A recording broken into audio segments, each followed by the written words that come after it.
मित्रों नमस्कार। मैं एक बार फिर से आज अपना वक्तव्य देने के लिए हाजिर हूँ। आज बुधवार है और हर बुधवार की भांति मैं आपसे बताना चाहता हूँ कि आज मैं एक ऐसे विषय पर बोल रहा हूँ कि जिस कार्य को हम असंभव समझते हैं आज वो कार्य हम कर रहे हैं।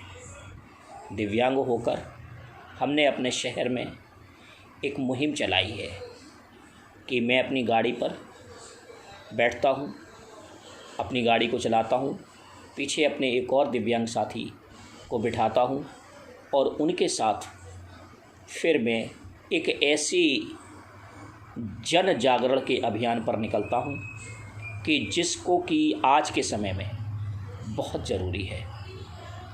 आपको पता है कि दिस पैंडेमिक, ये जो महामारी फैली हुई है हमारे यहाँ पर, हमारे भारत देश में जो कोरोना नामक महामारी फैली हुई है, इस महामारी से ज़्यादा जो बीमारी आम जनमानस के दिमाग में है वो ये है कि इसके प्रति लोग जागरूक नहीं हैं। अभी तक लोगों ने इसको गंभीरता से नहीं लिया है। 50,000 से ऊपर लोग मर चुके हैं।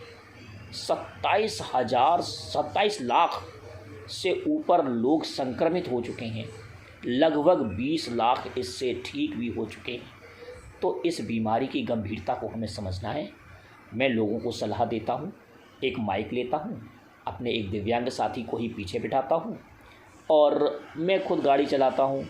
चौराहे पर, तिराहे पर, नुक्कड़ पर, कहीं पर भी अपनी गाड़ी खड़ी कर लेता हूँ और उस गाड़ी को खड़ी करने के बाद फिर मैं बोलना प्रारंभ करता हूँ।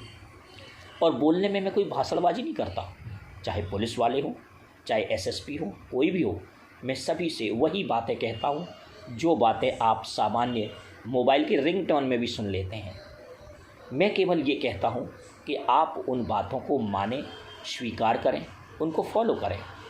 मैंने लोगों को बताया गर्म पानी पिएं, मैंने लोगों को बताया हल्दी वाला दूध पिएं, मैंने लोगों को बताया काढ़ा पिएं, मैंने लोगों को बताया हाथ धुलें।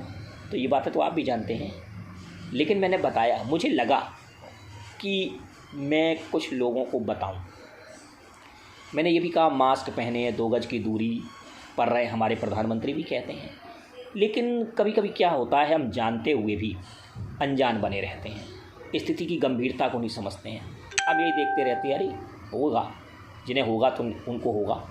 नहीं, ये एक बीमारी है, भले ही सामान्य बीमारी है, लेकिन जो लोग पहले से ही किसी बीमारी से ग्रस्त होते हैं, जिनको पहले से ही कोई गंभीर समस्या होती है, उनके लिए ये बीमारी बहुत बड़ी बीमारी है। तो और सबसे पहली बात जो है इस बीमारी के बारे में कि कोरोना का टेस्ट इसलिए नहीं होता कि आपको कोरोना हुआ है।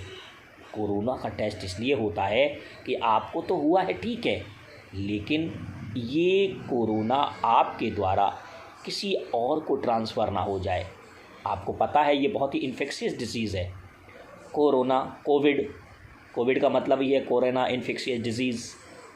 तो इसका टेस्ट सिर्फ इसलिए होता है।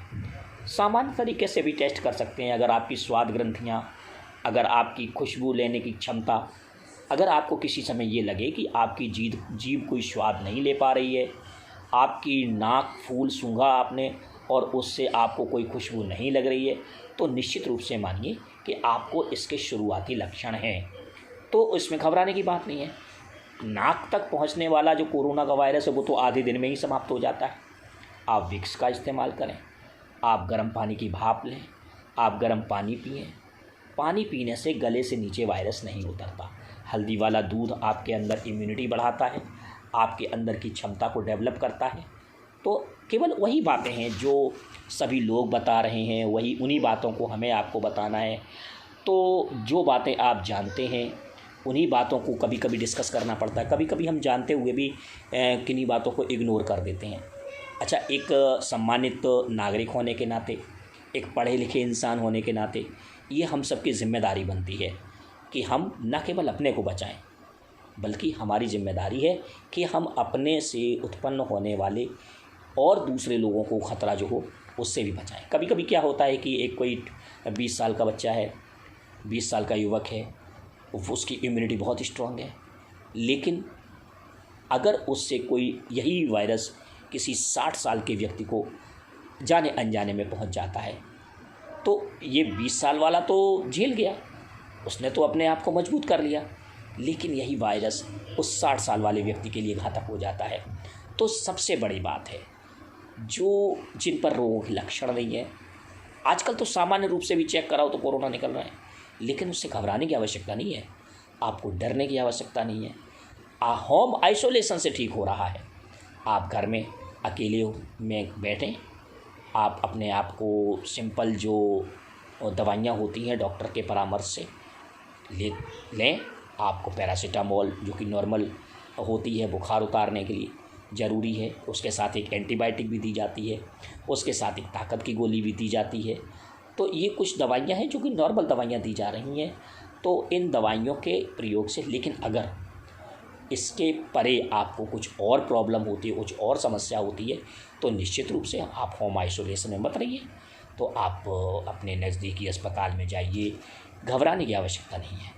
घबरा गए तो क्या फ़ायदा, लेकिन हाँ, बस इसका स्प्रेड ना हो, इसका फैलाव ना हो, इसकी गंभीरता को हम रोग के तौर पर ना लेकर बल्कि हम उस तौर पर समझें कि ये फैले ना, और कम से कम हम ये अपना कर्तव्य मान लें, अपनी जिम्मेदारी मान लें कि कम से कम यदि किसी को होता है तो किसी दूसरे तक तो ना जाए। बस मैं यही कहना चाहता हूँ। और आपको मेरी बातें अगर अच्छी लगी हों तो जिस चैनल पे मैं बोल रहा हूँ, दिव्यांगम पे बोल रहा हूँ, इस चैनल को सब्सक्राइब करें और बगल में जो बेल आइकॉन बना हुआ है उसको दबाएं, जिससे कि हमारे चैनल पर जो भी आता है वो आपको नोटिफिकेशन मिल जाए। और इसको शेयर करें जिससे कि हमारी बात ज़्यादा से ज़्यादा लोगों तक पहुँचे। जय हिंद।